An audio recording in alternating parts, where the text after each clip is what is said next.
Hey guys, now we are going to discuss C language. బేసికల్గా C language అంటే ఏదో పెద్ద కోడింగ్ అని అది ఇది చాలా భయపడుతూ ఉంటారు. సో అలా ఏం లేకోకుండా మనము సింపుల్ ఈజీ వేలో అసలు సి ప్రోగ్రామింగ్ ఏంటి, ఎందుకు అసలు మనకి ప్రోగ్రామింగ్ కావాలి, అలాగే ఎలా కంప్యూటర్ అనేది వర్క్ అవుతుంది అనేది ఇప్పుడు మనం తెలుసుకుందాం. సో ఫస్ట్ అయితే ఒక క్వశ్చన్ రాస్తాను, అది ఎందుకు ఏమిటి అనేది మీరు చెప్పాలి. సో ఫస్ట్ అయితే చూడండి, ఇక్కడ why programming and how computer will work. So ఎలా వర్కౌట్ అవుతుంది, అసలు ఎందుకు మనకు ప్రోగ్రామింగ్ లాంగ్వేజ్ అనేది అవసరం. సో ప్రోగ్రామింగ్ అంటే ఏంటంటే, ఇప్పుడు కంప్యూటర్ ఒకటి ఉంటుంది. సో ఆ కంప్యూటర్ వర్క్ అవ్వాలంటే మనము కొన్ని ఇన్స్ట్రక్షన్స్ అనేవి పాస్ చేయాలి. అలా పాస్ చేసినప్పుడు కంప్యూటర్ అనేది వర్క్ అవుతుంది. అందుకోసం అనేసి మనకు ప్రోగ్రామింగ్ అనేది చాలా ఇంపార్టెంట్. సో చూస్తున్నారా, బేసికల్గా మనం చెప్పాను కదా, కొన్ని ఇన్స్ట్రక్షన్స్ని మనం పాస్ చేస్తే అప్పుడు కంప్యూటర్ అనేది వర్క్ అవుతుంది. సో ఎలా పడితే అలా కంప్యూటర్ అనేది వర్క్ అవ్వదు కదా. సో అందుకోసం అనేసి మనకు ప్రోగ్రామింగ్ కావాలి. సో ఆ ఇన్స్ట్రక్షన్స్నే మనము ప్రోగ్రామింగ్ అని అంటాం. అందుకోసమే మనకు ప్రోగ్రామింగ్ అనేది very very important in your life. So దానికి చిన్న డెఫినేషన్ అయితే నేను ఇక్కడ రాస్తాను, చూడండి. You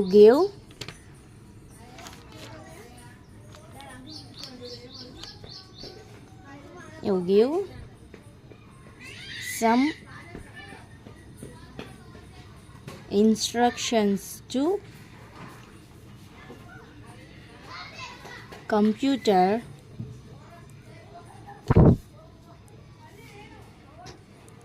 the set of instructions called as programs. So hope you guys understood. So ఈ ప్రతి ఒక్క దాంట్లో కూడా ప్రోగ్రామింగ్ అనేది వెరీ ఇంపార్టెంట్. సో ఇప్పుడు మనకు జావా సంథింగ్ ప్రోగ్రామ్స్ అనేవి ఉన్నాయి కదా, ఆ ప్రోగ్రామ్స్ అన్నీ కూడా సి డెరివేటివ్ ద్వారానే మనకైతే వచ్చాయి. సో ఆ సి డెరైవ్ చేసుకొని సి లాంగ్వేజ్ ద్వారానే మనకు Java, Python, something like that those programs have come. So మీరందరూ కూడా బేసిక్ సి ప్రోగ్రామింగ్ని అర్థం చేసుకుంటే వాటన్నిటిని కూడా ఈజీగా అర్థం చేసుకోవచ్చు. సో దాన్ని ఇప్పుడు సి ప్రోగ్రామింగ్లో ఏముంటాయి, అసలు ఏమేమి ఉంటాయి అనేవి అంతా, మొత్తం కోడింగ్ అంతా కూడా సింపుల్ ఈజీ స్టెప్స్లో మనమైతే డెరైవ్ చేసుకుంటాము. అది ఎలాగా అనేది, so basic structure of C programming అదంతా కూడా ఇప్పుడు మనకు చేద్దాం. సో ఇంకొకటి ఏంటంటే, కంప్యూటర్ కెన్ రన్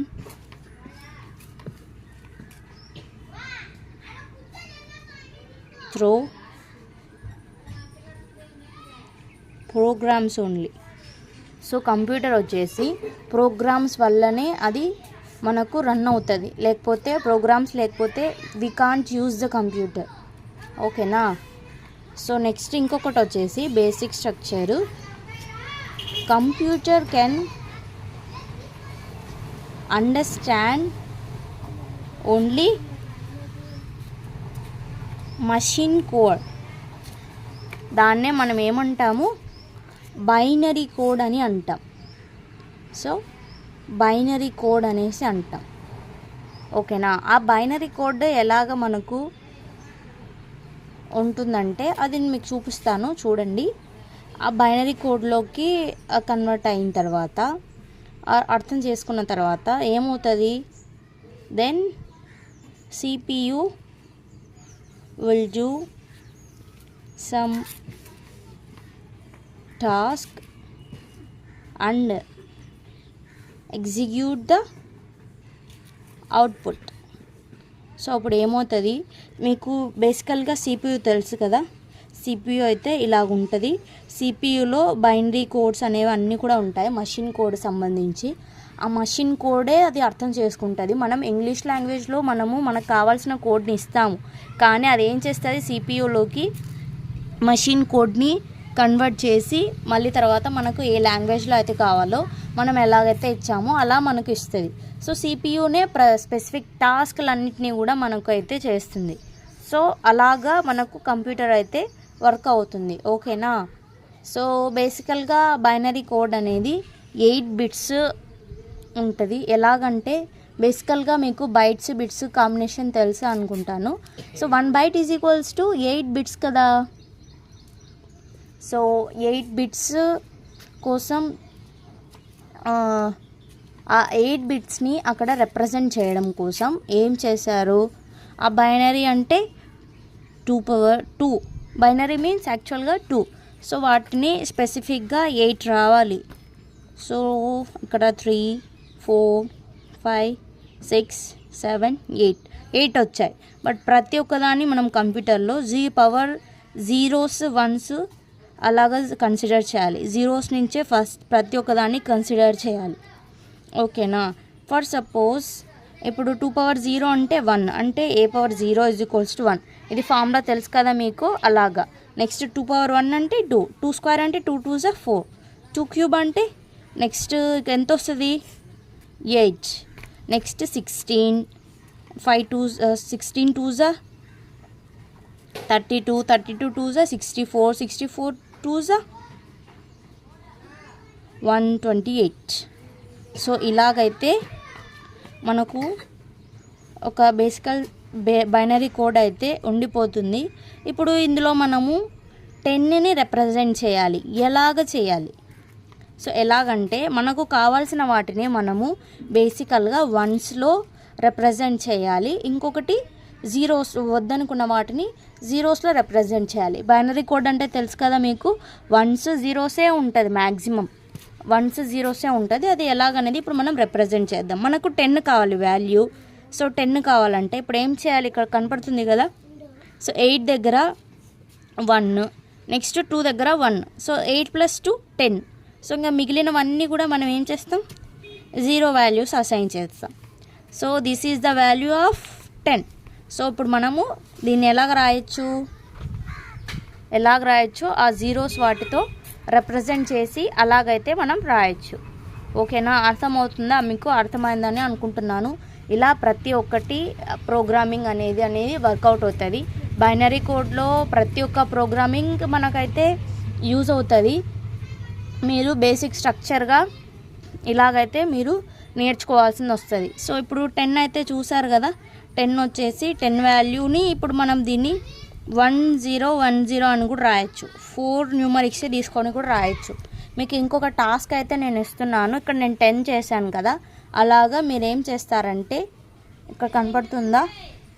సో 25 అయితే రిప్రజెంట్ చేయండి. 25, 15, నెక్స్ట్ 11. ఈ 3ని కూడా రిప్రజెంట్ చేసి ఏమొస్తుందో జీరోస్ 1s ఇక్కడ కనబడుతుంది కదా, అలాగా నాకు ఏం చేస్తారంటే కామెంట్ బాక్స్లో మెన్షన్ చేయండి. అప్పుడు మీకు ఎంత అయితే అర్థమైందో నేనైతే తెలుసుకుంటాను.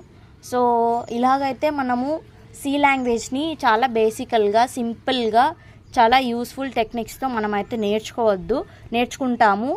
సో మీకైతే నచ్చినట్లయితే వీడియోని సబ్స్క్రైబ్ చేసుకోండి. ఇంకా చాలా ప్రోగ్రామింగ్స్ అయితే ఉన్నాయి. నేను ప్రతి ఒక్కటి రోజు ఒకటి పోస్ట్ చేస్తాను మీకు. సో మీరు చూస్తే నేర్చుకుంటారనుకుంటే that is the best thing and useful thing for you.